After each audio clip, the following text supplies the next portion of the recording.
Assalamualaikum warahmatullahi wabarakatuh. Innal hamdalillah nasta'inuhu wa nastaghfiruh wa na'udzu billahi min shururi anfusina wa min sayyiati a'malina. May yahdihillahu fala mudilla lahu wa may yudlil fala hadiya lahu. Asyhadu an la ilaha illallah wahdahu la syarika lahu wa asyhadu anna Muhammadan 'abduhu wa rasuluhul karim. Allahumma shalli wa sallim ala nabiyyina wa sayyidina al-Mustafa Muhammadin wa ala alihi wa ashabihi ajma'in. Amma ba'd. Rabbi shrah li sadri wa yassir li amri wahlul 'uqdatam min lisani yafqahu qawli. Segala puji bagi Allah, kemudian salawat dan salam kepada Rasulullah, pada keluarga dan seluruh sahabat-sahabatnya yang Allah muliakan. InsyaAllah jamaah subuh yang telah menghadiri majlis ilmu karena Allah Subhanahu wa ta'ala, dan mudah-mudahan kehadiran ini menjadi pahala di sisi Allah Subhanahu wa ta'ala. Bapak Ibu yang dimuliakan Allah, kita masih membahas di dalam bab anjuran untuk memulai sebuah kebaikan dan menahan diri daripada memulai melakukan keburukan, karena akan berefek panjang bagi siapa yang mengikutinya, atau dia akan mendapatkan kebaikan panjang dari orang yang mengikutinya. Baik, kita lihat hadis berikutnya. An Sahal bin Sa'ad radhiyallahu anhu, ma anna Nabi sallallahu alaihi wasallam berkata, jadi ini dari Rasulullah, dari Sahal bin Sa'ad dari Rasulullah sallallahu alaihi wasallam, beliau berkata, inna hadzal khaira khazain. Kata Rasulullah, sesungguhnya kebaikan itu ada tempat penyimpanannya. Khazain itu dalam bahasa Arab bermakna gudang penyimpanan atau lumbung. Jadi kata Rasulullah, sesungguhnya kebaikan itu ada gudangnya. Walitilkal khazain mafatih. Jadi setiap kebaikan ada gudangnya, dan di setiap gudang itu ada kunci-kuncinya. Fatuba li'abdin ja'alahu Allahu azza wa jalla miftahan lil khair. Beruntunglah kepada hamba yang Allah Subhanahu wa ta'ala memilih dia atau menjadikan dia miftahan lil khair mighlaqan lisyarr. Allah telah memilihnya atau menjadikan atau meringankan dia untuk membuka pintu kebaikan dan menutup dari dirinya gudang keburukan. Wa wailun lil 'abdi, celakalah seorang hamba, ja'alahu Allahu miftahan lisyarr mighlaqan lil khair. Celakalah seorang hamba kalau Allah Subhanahu wa ta'ala telah mengizinkan dia menjadi pembuka pintu keburukan dan menutup pintu kebaikan. Nah, jemaah melakukan Allah, hadis yang pertama ini ingin menceritakan, jadi Nabi ingin menceritakan tentang kondisi orang-orang yang beruntung di sisi Allah dan orang-orang yang celaka. Perlu kita fahami lebih dahulu bahawa semua yang terjadi pada diri kita, baik perbuatan kebaikan, al-khair, ataupun asyar, keburukan, itu semuanya di dalam pengetahuan Allah. Jadi tidak ada yang lepas daripada pengetahuan Allah. Orang Syiah salah satu yang menyebabkan para ulama Ahlus Sunnah mengambil kesimpulan dengan kesesatan mereka punya salah satu prinsip yang disebut dengan al-bada'. Jadi al-bada' itu mereka meyakini Allah Subhanahu wa ta'ala mengetahui sesuatu dari amalan hamba setelah hamba itu melakukannya. Jadi Allah mengetahui amalan seorang hamba setelah hamba itu selesai melakukannya. Dalam pemahaman Ahlus Sunnah, Allah sudah tahu segala-galanya, sudah di dalam pengetahuan Allah. Dan Allah Subhanahu wa ta'ala tidak menzalimi hamba dengan pengetahuan itu. Jadi bukan bermakna kita ini sudah ditentukan oleh Allah akan berbuat jahat terus-terusan. Sungguh bagi orang yang kurang ilmu akidahnya, ketika dia berbuat jahat dan ketika ditanya, maka dia akan menjawab, "Pekankah haji ke Panjuri?" Maka jawabannya, orang yang tidak ada husnudzannya kepada Allah, dia akan mengatakan, "Memang aku diciptakan untuk jadi pencuri. Nyocik kabut Allah pedantai lum untuk jadi pencuri. Kenapa engkau berzina? Allah yang mengizinkan aku berzina, Allah yang membuat aku menjadi seorang penzina." Ini jawaban tidak faham tentang ilmu takdir dan juga sekaligus bersuuzon kepada Allah. Ini dosa besar. Makanya Umar bin Khattab ketika mengadili seorang pencuri, ketika ditanya oleh Umar bin Khattab, "Kenapa engkau menjadi seorang pencuri?" Dia menjawab, "Allah yang membuatku menjadi seorang pencuri." Lalu kata Umar, "Cambuk dia 2 kali, hukum dia 2 kali, beri hukuman dia 2 kali," bukan cambuk yang disebutkan. Yang pertama, potong tangannya sebagai hukuman untuk pencuri. Kemudian yang kedua, tambahi cambuk untuknya sebagai hukuman dia telah bersuuzon kepada Allah. Jadi semuanya di dalam pengetahuan Allah. Ini masjid, ini tempat karaoke, ini dalam pengetahuan Allah. Ini kebaikan, ini tempat kejahatan. Kita berada posisi di tengah. Apakah Allah menuntun kita untuk menuju ke karaoke, atau Allah sengaja menuntun kita ke masjid terus-terusan, kita tidak akan melangkah ke sini? Ini yang Allah Subhanahu wa ta'ala memberikan kebebasan untuk memilih. Jadi bukan bermakna bahwa kita diciptakan lalu kita dipaksakan untuk menjadi orang jahat atau menjadi orang baik. Kalau ini ceritanya, maka kita tentu saja akan merasa terzalimi. Tentu saja orang yang dipaksakan oleh Allah untuk masuk ke neraka merasa terzalimi. Artinya memang Allah telah menciptakan aku untuk masuk neraka, berarti seakan-akan salah Allah. Nah, disitulah takdir dalam ilmu akidah itu dibagi 2. Ada takdir mubram, ada takdir muallaq. Takdir mubram yaitu takdir yang menjadi hak kuasa Allah untuk menetapkannya dan tidak bisa dirubah.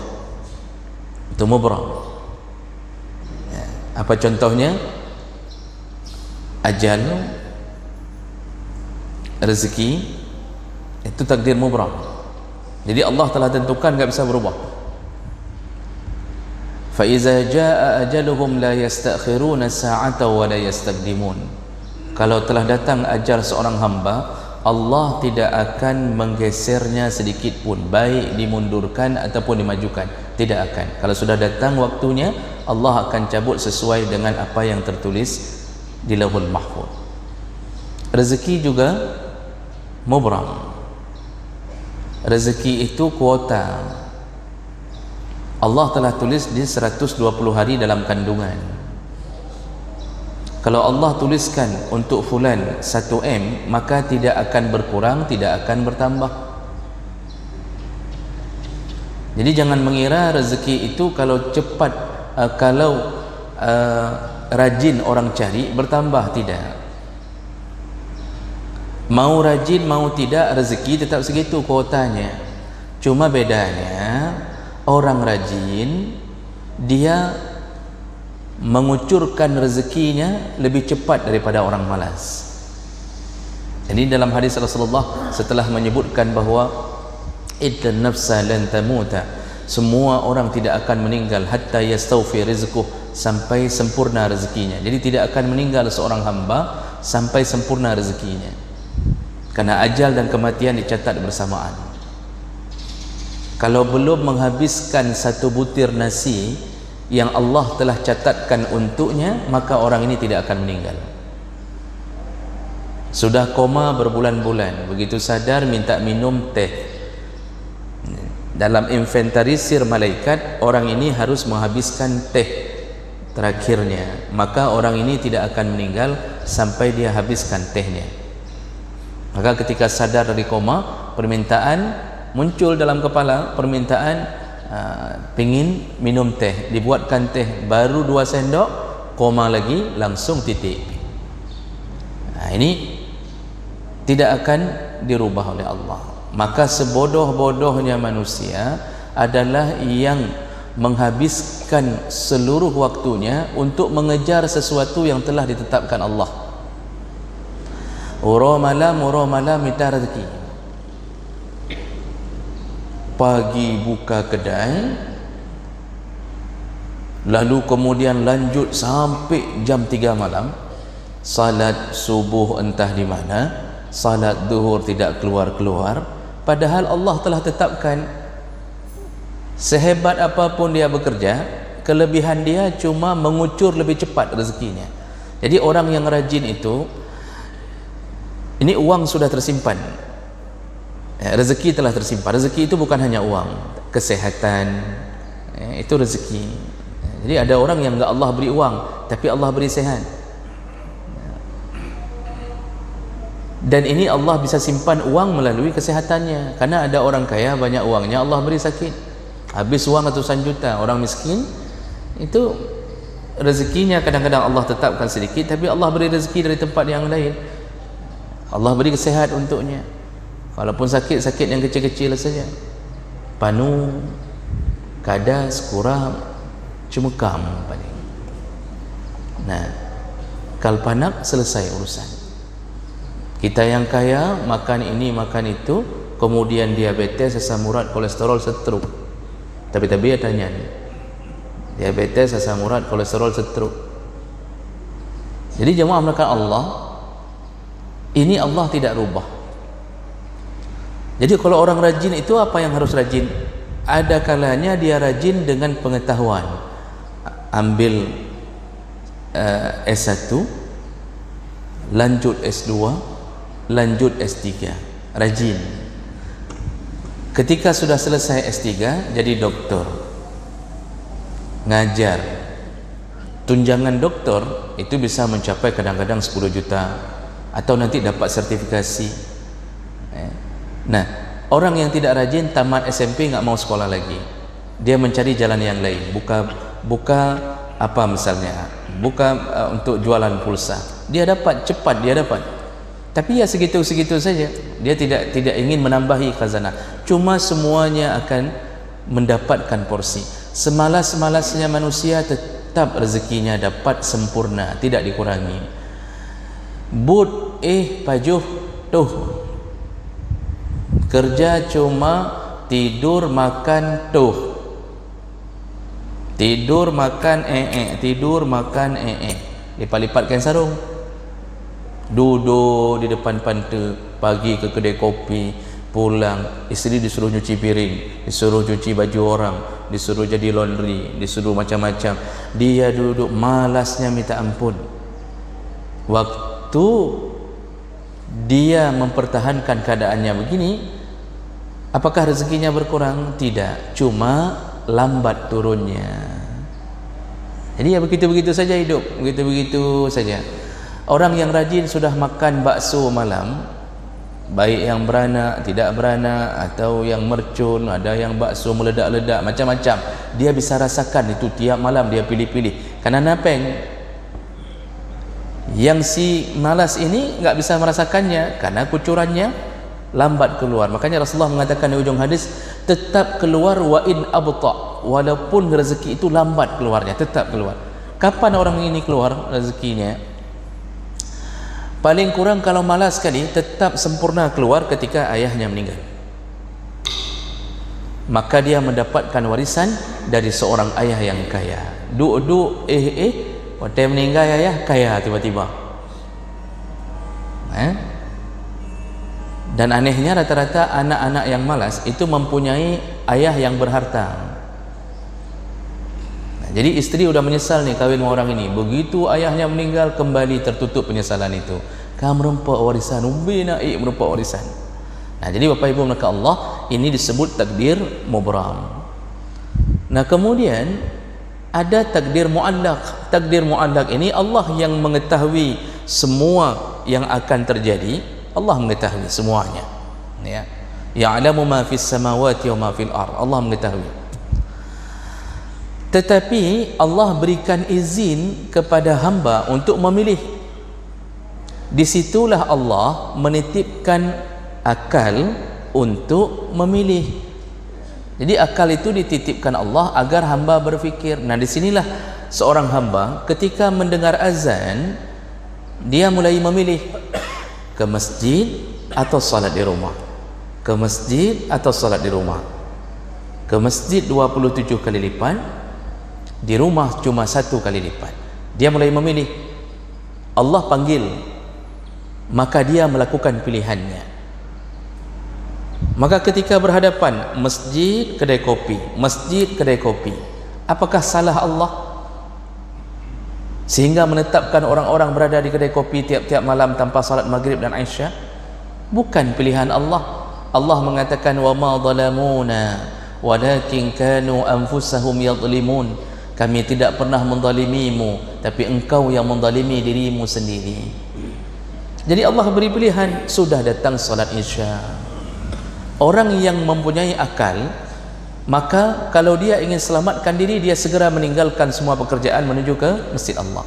Orang yang tidak sempurna cara berfikirnya, dia akan tetap berada di tempat-tempat maksiat. Jadi ini pilihan hamba, ini disebut muallaq. Nah, jadi jemaah melakukan Allah Subhanahu wa taala, kebaikan itu menjadi sebuah pilihan bagi hamba, keburukan pun menjadi pilihan dari hamba. Jadi tinggal pilih jalan, pilih jalan. Ya. Kalau kita tahu bahwa kita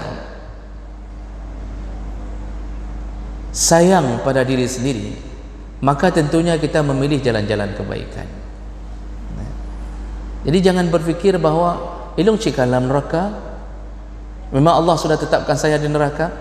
Mana ada, memang saya sudah diciptakan Allah benci sama saya. Tidak begitu. Makanya kan Nabi mengatakan kullu mauludin yuladu 'alal fitrah. Semua anak dilahirkan dalam keadaan fitrah, kosong, suci, semuanya suci. Kalau Allah ingin menzalimi, langsung Allah akan menzalimi. Kamu lahir dalam keadaan kafir. Tidak. Apakah anak orang kafir itu Allah tentukan menjadi kafir? Tidak. Kapan dia dianggap menjadi kafir? Ketika dia baligh, sudah memayyiz, pikirannya sudah penuh, lalu dia mulai menentukan pilihannya. Jadi kalau dia meninggal sebelum baligh, dia tidak dianggap sebagai orang kafir. Allah tidak zalim.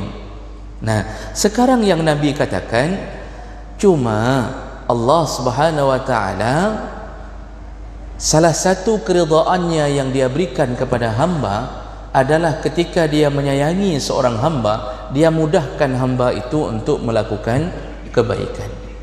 Itu salah satu kasih sayang Allah. Bapak Ibu yang melekat Allah, kita ini yang lahir di Aceh ini atau yang Islam ini, tidakkah terasa kebaikan Allah pada diri kita? Begitu susahnya mendapatkan hidayah. Nabi Nuh berpuluh bahkan ratusan tahun mencoba menitipkan hidayah kepada anaknya, tidak berhasil. Nabi Ibrahim berpuluh tahun mencoba menyadarkan ayahnya, ada yang mengatakan saudara ayahnya, tapi salah satu dari walinya. Ada yang mengatakan ayah kandungnya dalam beberapa tafsir, Azar. Diajak oleh Nabi Ibrahim untuk menyembah Allah, tapi tidak berhasil. Nabi Muhammad mencoba menitipkan hidayah dengan izin Allah ke dalam dada Abu Talib. Sampai detik-detik terakhir Nabi Muhammad masih mengatakan, ya ammi, wahai pamanku, qul, katakanlah la ilaha illallah Muhammad Rasulullah. Wahai paman, ucapkanlah la ilaha illallah Muhammad Rasulullah. Pamannya diam saja. Di sampingnya Abu Jahal dan kawan-kawan. Abu Jahal yang selalu mengatakannya, ya Abu Talib, wahai Abu Talib, apakah engkau akan berkhianat kepada agama nenek moyang kita? Bukankah engkau pemuka kami? Bukankah engkau? Dipalingkan lagi wajahnya ke Muhammad, dipalingkan lagi ke Abu Jahal. Dan ternyata Abu Talib karena tidak ingin merasa rendah di hadapan sukunya, di hadapan orang yang mengikutinya selama ini, karena dia termasuk salah satu pemuka Quraisy, dia bertahan dalam agama nenek moyang. Masya Allah, kekasih Allah Muhammad sallallahu alaihi wasallam tidak berhasil menitipkan hidayah. Sekarang kita tidak perlu perjuangan dapat hidayah, begitu saja lahir di Aceh dari rahim seorang muslimah. Padahal dulu negara ini, seluruh kesatuan ini, Nusantara ini, itu dikuasai oleh dua agama besar, Hindu dan Buddha.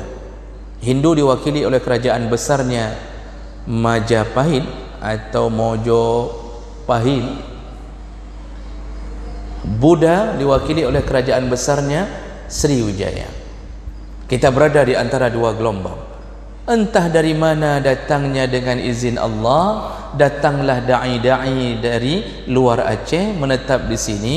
Nah, kemudian jadilah kita orang-orang yang muslim. Maka ini salah satu kasih sayang Allah. Maka sungguh celaka dan sungguh tidak bersyukur orang yang telah diberi nikmat terbesar dalam hidupnya, dia tetap melawan Allah.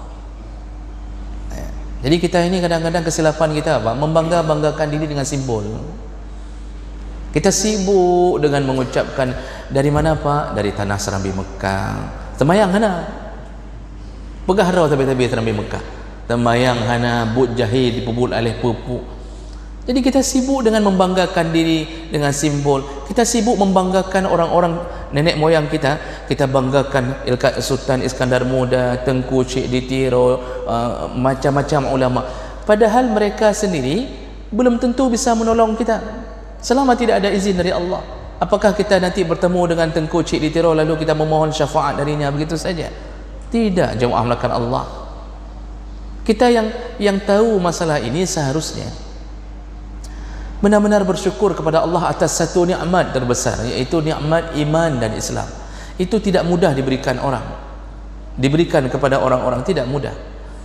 Maka jemaah melakukan Allah Subhanahu wa taala, salah satu kasih sayang Allah apa? Allah setelah memberikan hidayah, lalu kemudian beruntunglah kata Nabi, mereka yang diberikan Allah membuka kunci kebaikan, lalu Allah susahkan dia untuk mendapatkan kunci keburukan. Jadi kenapa Nabi menyebut kata kunci? Beruntunglah mereka ketika kunci dia buka, seluruh kebaikan mengalir untuknya. Jadi ketika dia, seperti kita buka gudang, di dalamnya ada berbagai macam keindahan. Begitu buka gudang, kita mendapatkan semua keindahan itu, karena kita pegang kunci. Nah, siapakah yang Nabi maksud dengan orang ini? Yaitu orang yang Allah izinkan untuk membuka kunci gudang pertama kebaikan. Dia yang memulai kebaikan pertama. Beruntunglah dia.